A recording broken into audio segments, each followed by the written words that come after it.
This is currently the best Pro controller in existence. It may just look like a plain Xbox Series X controller. I mean, it is, but it isn't. Let me explain. Oh, and yes, you're seeing Valorant on the PlayStation 5 with gyro-aiming.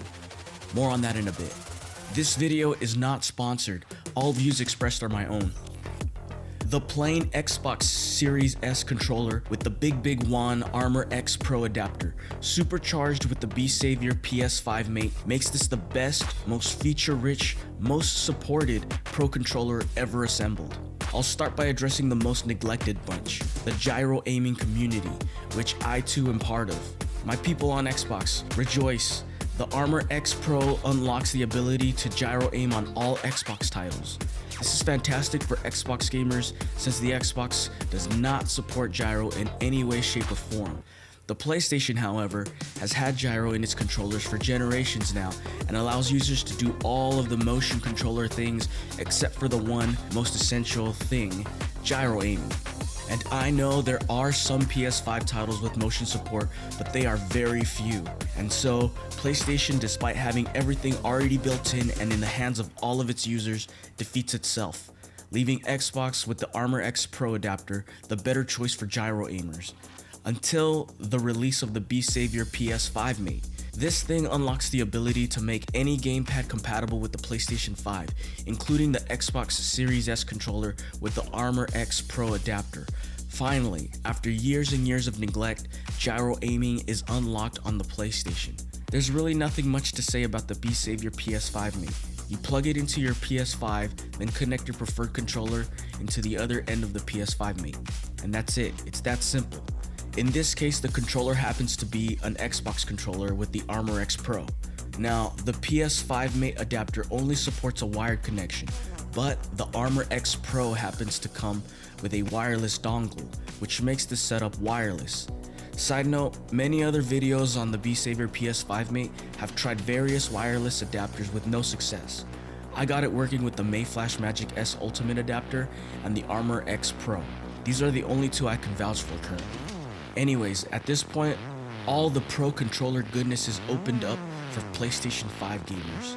The Armor X Pro gives you a total of 4 paddle buttons, 2 on each side, that can be assigned to whatever button or macro you'd like.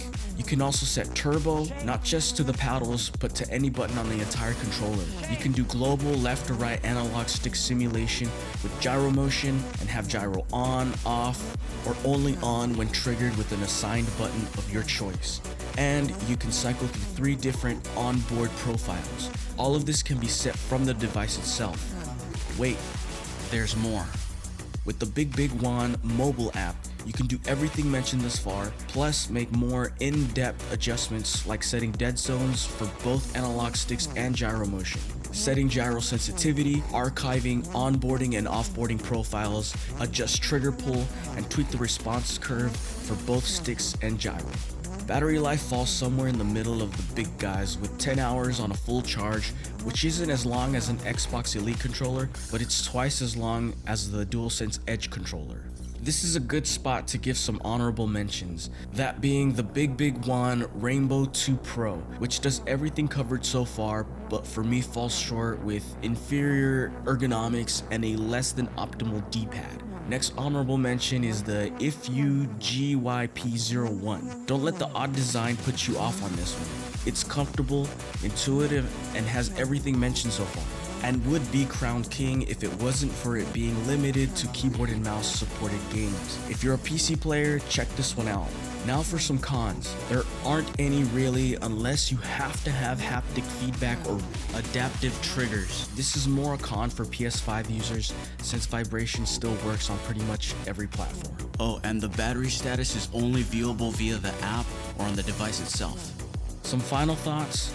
It's great. This setup has officially become my default FPS controller.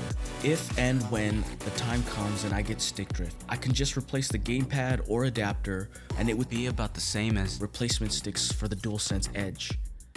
Okay, that's everything. If you'd like to get yourself anything mentioned in this video, check out my website, links in the description below. And with that, till next time.